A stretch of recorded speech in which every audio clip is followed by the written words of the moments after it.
Hello guys, आज के इस प्रीता पहचान क्लासेस में मैं लेके आई हूँ आपका आरोह भाग 2 क्लास 12 सीबीएसई एनसीईआरटी गद्य खंड में पाठ 14 फणीश्वर नाथ रेणु जी की पहलवान की ढोलक, जो आपके पाठ में सम्मिलित है। इस बार के एग्ज़ाम में इम्पोर्टेंट भी है। तो यह एक क्या है, कहानी है। तो चलिए आज के इस वीडियो में हम जानें कि पहलवान की ढोलक के माध्यम से रेणु जी कौन सी बात और कौन सी सार्थकता हमारे सामने रख रहे हैं। कोई भी जो पाठ में कोई भी विषय वस्तु होती है वह कुछ ना कुछ हमें संदेश दे जाती है। तो इसके माध्यम से हमें कौन सा संदेश प्राप्त हो रहा है, हम इसको जानेंगे। तो सबसे पहले आप सबों को कमिंग एग्ज़ाम के लिए ढेर सारी शुभकामनाएं। और स्टार्ट करते हैं फणीश्वर नाथ रेणु जी के परिचय से। फणीश्वर नाथ रेणु जो प्रेमचंदोत्तर युग के प्रमुख हिंदी भाषा के साहित्यकार थे और महान आंचलिक कवि एवं कथाकार। यह जो प्रेमचंदोत्तर युग क्या है, हमारा आधुनिक हिंदी साहित्य विभिन्न तरीकों से उसका जो वर्गीकरण हुआ है, अलग अलग युग का वर्णन हमें प्राप्त होता है। नहीं, जैसे आपका भारतेंदु युग, द्विवेदी युग, छायावाद युग, छायावादोत्तर युग, उसी प्रकार प्रेमचंद युग, प्रेमचंदोत्तर युग, आधुनिक युग, प्रयोगवाद आदि के रूप में भी हमारा आधुनिक साहित्य विभाजित है। तो प्रेमचंदोत्तर युग के बाद के ये थे। तो प्रेमचंदोत्तर युग जो आपका 1918 से 1936 तक आपका काल है, तो उसके बाद के ये कवि और रचनाकार थे। ठीक है, स्पष्ट हो गया। इनका जन्म 4 मार्च 1921 ईस्वी औराही हिंगना ग्राम पूर्णिया बिहार में हुआ था, जो अररिया के नज़दीक है। और इनका निधन 11 अप्रैल 1977 को हुआ था। ठीक है। इनके पिता शीलानाथ मंडल और माता पानो देवी। इनकी जो प्रमुख रचनाएं हैं, मैला आंचल 1954, परती परिकथा 1957। मैला आंचल को श्रेष्ठ एवं सशक्त आंचलिक उपन्यास का गौरव प्राप्त है और इसी के लिए इन्हें पद्मश्री सम्मान से भी सम्मानित किया गया, जो भारत सरकार द्वारा क्षेत्र में साहित्य के क्षेत्र में दिया गया एक प्रमुख सम्मान है। ठीक है। इसके अलावे कितने चौराहे 1966, ठुमरी 1959, एक आदिम रात्रि की महक 1967, मारे गए गुलफाम। तो ये जो ऊपर का है आपका मैला आंचल, परती परिकथा, कितने चौराहे, यह इनका उपन्यास है। और ठुमरी एक आदिम रात्रि की महक या इनका कहानी संग्रह है। उसी कहानी संग्रह में इनकी प्रसिद्ध कुछ जो कहानियां हैं, जैसे मारे गए गुलफाम, पंच लाइट, जिसको तीसरी कसम के नाम से भी जाना जाता है। इस पर पिक्चर भी बनी है आपकी दिलीप कुमार और वहीदा रहमान की, जिसने बहुत प्रसिद्धि पाई थी।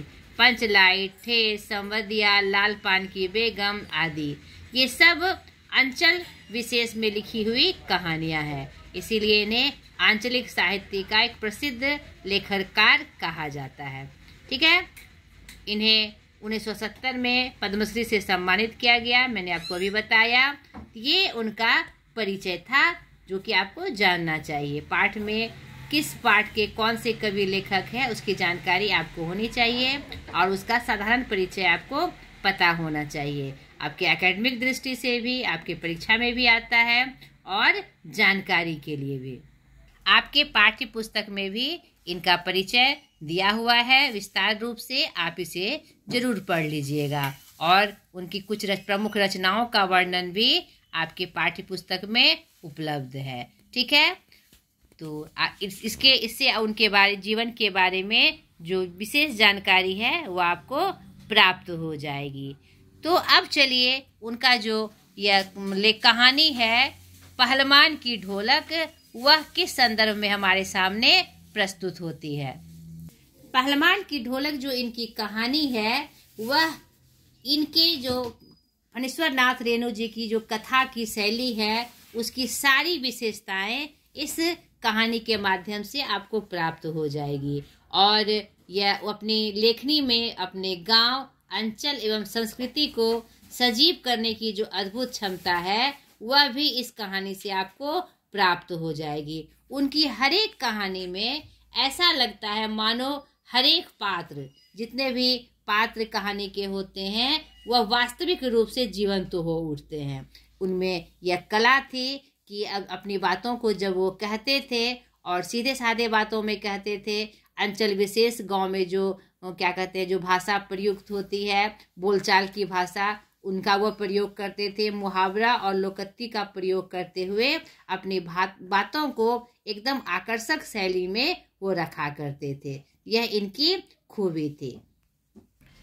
पहलवान की ढोलक, नहीं, नाम सुनकर आपको लग रहा है कि यह पहलवान की ढोलक की कौन सी बात हो रही है, नहीं, लेकिन उनका जो मतलब उनकी जो बातें होती, उनका जो संदेश होता है वह बहुत ही बारीकी से वह किसी भी प्रसंग या किसी बातों को देखते हैं और उसे फिर कलमबद्ध करते हैं। इसमें एक लोक कलाकार की बात आई है और आज के संदर्भ में वह क्या कहते हैं कैसे फिर अप्रासंगिक होकर उसकी महत्ता खत्म हो जाती है, जिसे क्या कहते हैं लोग तारीफों के पुल में बांधकर एक समय में लोक संस्कृति जो हमारी थी वह बढ़ चढ़कर हमारा मनोरंजन करती थी, एक विशिष्ट कला के रूप में जानी जाती थी। लेकिन समय के साथ उसकी जो प्रसिद्धि है धीरे धीरे कम हो जाती है और उनकी जो जीवनचर्या है पूरी तरह से बदल जाती है।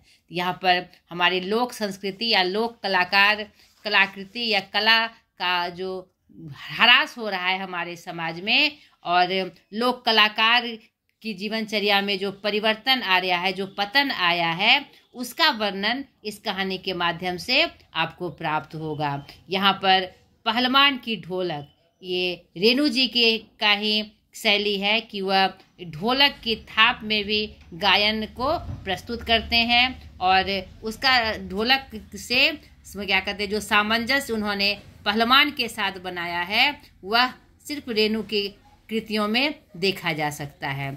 यहाँ पर इस कहानी के माध्यम से उन्होंने दिखाया है कि कैसे एक आम आदमी जो किसी मतलब जो उसको कोई भी काम नहीं होता है, लेकिन धीरे धीरे उसको जब समय मिलता है, उसको जब मौका मिलता है तो उसको वह सर्वप्रथम पहलवानी में अपनी किस्मत आजमाता है और पहलवानी के साथ साथ ढोलक जो एक लोक कला है का प्रमाण है उसमें उसे महारत हासिल होती है। उसे वह इतना पसंद होता है, उसकी एक एक थाप से वह सारे राग समझ जाता है, सारी बातों को समझ जाता है।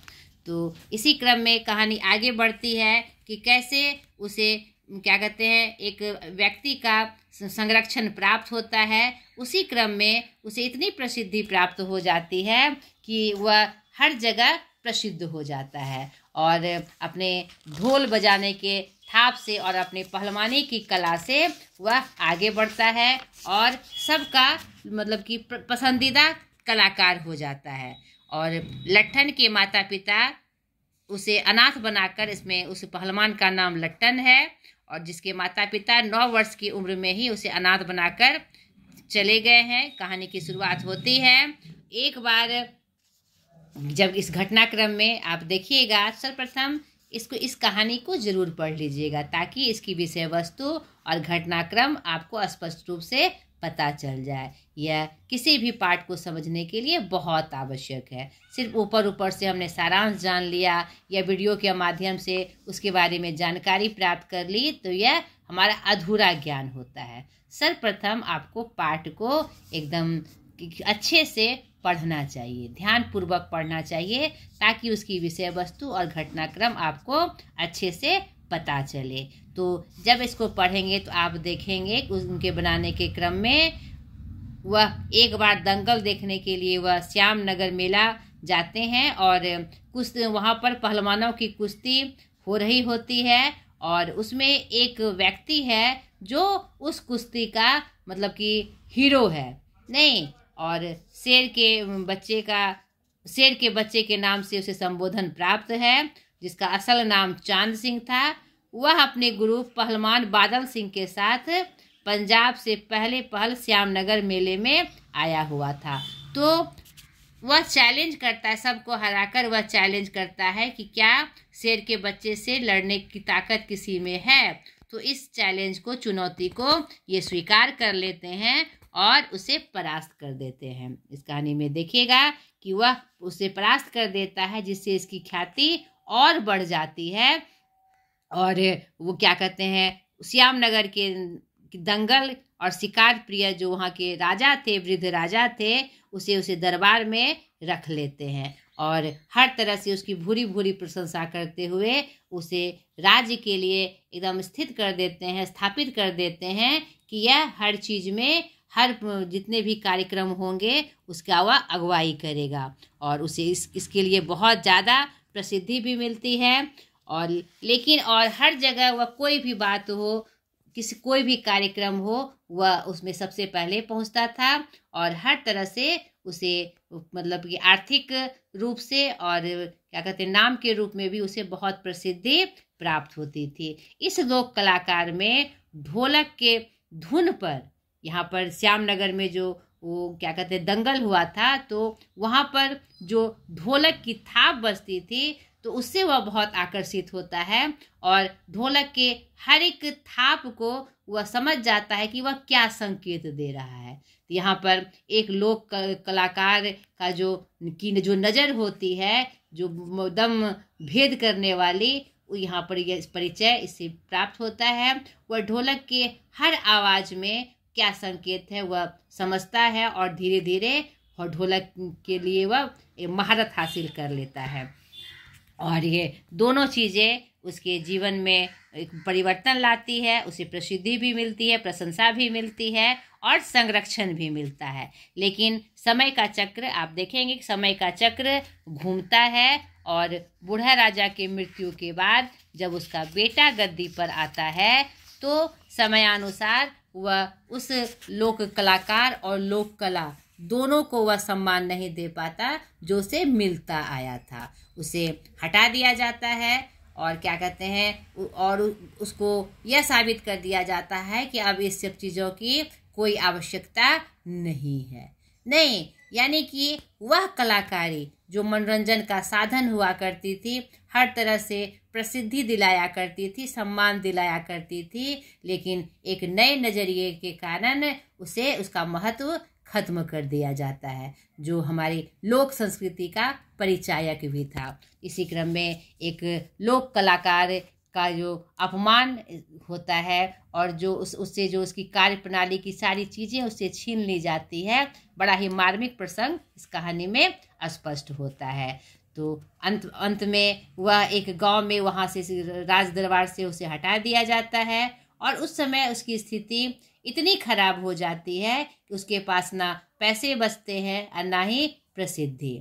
तो किसी एक गांव में गांव वालों के सहयोग से उसे एक स्थान मिलता है और उसको अपने जो लोक कलाकारी थी, कला का प्रदर्शन प्रसिद्धि पाने के लिए नहीं, पेट भरने के लिए उसे करना पड़ता है और बहुत सारी कठिनाइयों का सामना उसे करना पड़ता है। तो यहाँ पर यह जो बदलता नज़रिया और जो बदलता स्वरूप है, इसके तरफ लेखक ने हमारा इशारा किया है कि हमारे गांव की संस्कृति में भी ये जो नयापन, आधुनिकपन, जो दिखावापन की प्रवृत्ति बढ़ते जा रही है, यह उचित नहीं है। अगर हमें अपनी लोक संस्कृति सभ्यता को जिंदा रखना है तो हमें लोक कलाकार को वह स्थान देना होगा जो हम क्या, जहाँ पर वह उसकी कला खत्म ना हो, वह हर तरह पूरी तरह से लुप्त ना हो जाए, इसकी तरफ उन्होंने इशारा किया है। और यूँ ही 15 वर्ष बीत गए। इसी क्रम में देखिएगा कि उसकी जो प्रसिद्धि थी कैसे अकस्मात खत्म हो जाती है, गांव पर वज्रपात होता है और इसमें लोक कलाकार की जो दृढ़ता है वह भी इस कहानी के माध्यम से प्राप्त होती है कि जिस गांव में वह रहता है वह इतना सहिष्णु है कि अपने ढोलक की आवाज़ से जब मलेरिया से पूरा गांव पीड़ित हो जाता है, कहानी के क्रम में आप देखिएगा घटनाक्रम में कि वह गांव में मलेरिया और हैजा का प्रकोप हो जाता है, जहां पर रोज़ किसी ना किसी की मौत होती है, लोग दहशत में रहते हैं। लेकिन यह जो पहलवान और जो पहलवान की ढोलक है, अपने ढोलक की आवाज़ से लोगों में उत्साहवर्धन करती है कि जीवन अगर ऐसा संजोग आया, ऐसी परिस्थिति आई है तो उसका सामना करना है, ना कि रोना है। नहीं, उसमें भी उसका वो उस परिस्थिति में भी पहलवान और उसकी ढोलक गांव वालों का मनोबल बढ़ाते हुए नजर आती है। और ऐसा प्रकोप है कि इलाज नहीं होने के कारण उसके दोनों बेटों की भी मृत्यु हो जाती है, जिसे वह जान से भी ज़्यादा प्रेम करता था। और बेटों को क्या कहते हैं, वह पारंगत करता है ढोल बजाने के लिए, क्योंकि गांव में और ऐसे कोई लोग नहीं है, क्योंकि आर्थिक रूप से कमज़ोर होते हैं, जो ढोल की महत्ता को समझे। तो वह लोक कलाकार चाहता है कि कम से कम अपनी पीढ़ी में ही, अपने बच्चों के माध्यम से ही इस लोक कला को ना मारें। नहीं, वह ना मारने की कसम खाता है और अपने बच्चों को पारंगत करता है। लेकिन गांव में हैजा और मलेरिया के प्रकोप से उस दोनों बेटे की मृत्यु हो जाती है, और वह जो चाहता था कि यह मेरी लोक कला या संस्कृति आगे तक जाए, वहीं पर खत्म हो जाती है। तो ये कैसा मतलब श्राप था वो एक लोक कलाकार के लिए और एक लोक कला के लिए। और अंततः वह भी उसके मलेरिया हैजा की चपेट में आ जाता है, और उसकी कला और वह कलाकार दोनों खत्म हो जाता है। तो यहाँ पर एकदम सीधे तौर पे यह संकेत है, अगर उसे संरक्षण मिला होता, राज दरबार से उसे नहीं हटाया जाता, उसको बढ़ावा दिया जाता, तो वो जो उसकी जो कला थी, ढोल बजाने की जो कला थी, वह आगे की पीढ़ियों तक जाती, जो हमारी लोक संस्कृति का परिचायक है। इसका जो अंत है बहुत ही मार्मिक है, और कला और कलाकार दोनों का अंत दिखाया गया है कि परिस्थितियां अनुकूल नहीं होने के कारण कैसे दोनों खत्म हो जाते हैं। तो इस कहानी के माध्यम से फणीश्वर नाथ रेणु जी ने लोक संस्कृति से जुड़ी कला और कलाकार दोनों की तरफ हमारा इशारा किया है।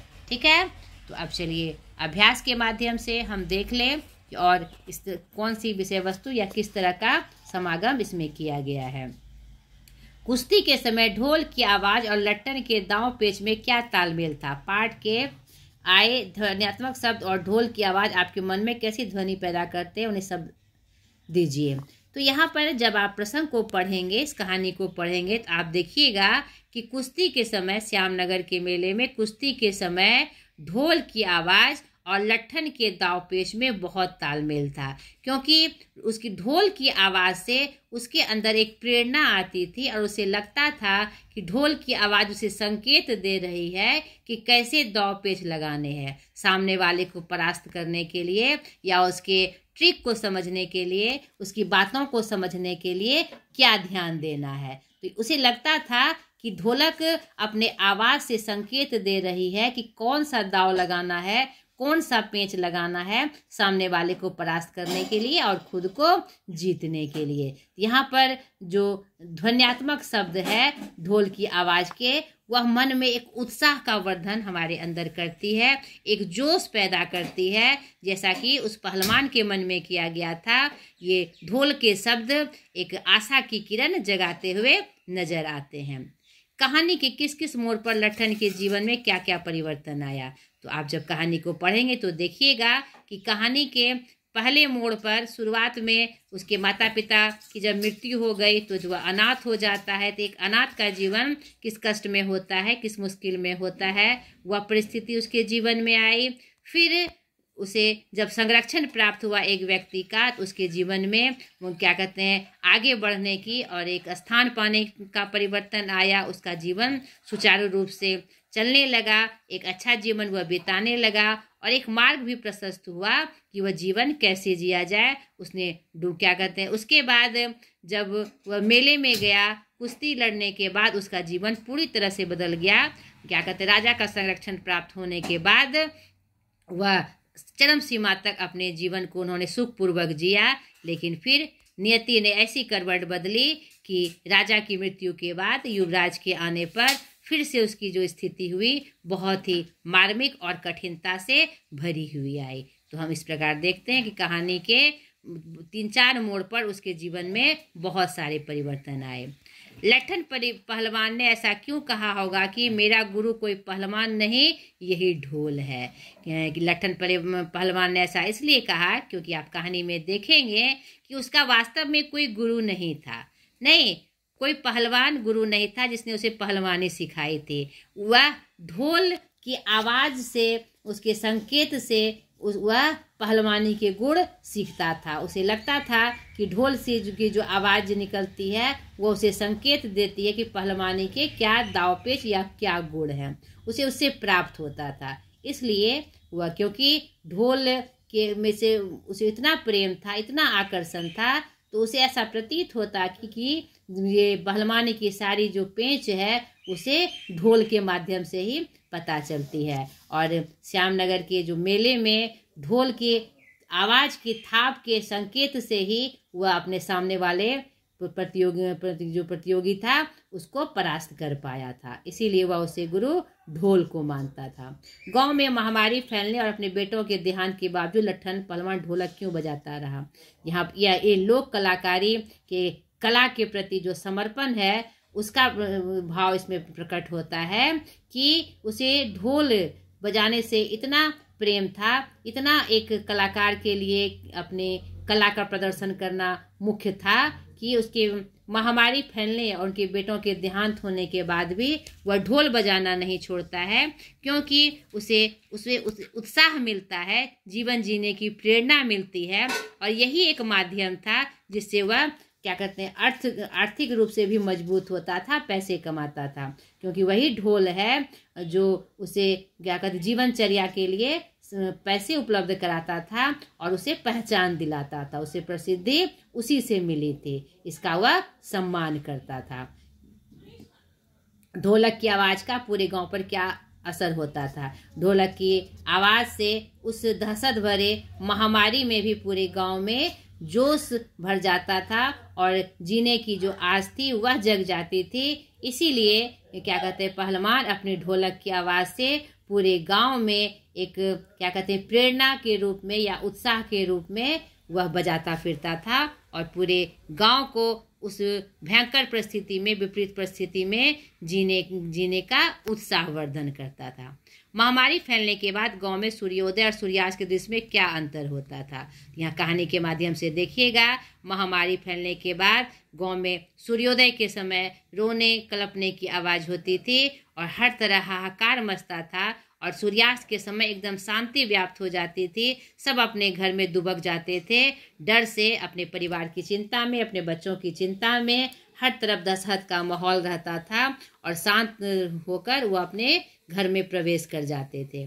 कुश्ती या दंगल पहले लोगों और राजाओं का प्रिय शौक हुआ करता था। पहलवानों को राजा एक लोगों के द्वारा विशेष सम्मान दिया जाता था। ऐसी स्थिति अब क्यों नहीं है? ऐसी स्थिति अब इसलिए नहीं है क्योंकि जो लोक कलाकारी है और जो लोक कलाकार की जो कला है यह धीरे धीरे विलुप्त हो रही है। और पहले राजा महाराजा इस लोक कला का सम्मान करते थे, उसके महत्व को जानते थे, उसे अपनी सभ्यता संस्कृति का हिस्सा समझते थे, इसीलिए वो सम्मान देते थे। अब वह लोक कलाकारी धीरे धीरे खत्म हो जा रही है। अब एक कलाकार से दूसरे कलाकार तक वह जो लोक कला की संस्कृति है, जो कला है, वह उसका छीन होता जा रहा है। इसलिए अब ऐसा नहीं करते, ऐसी स्थिति अब नहीं सामने आती है।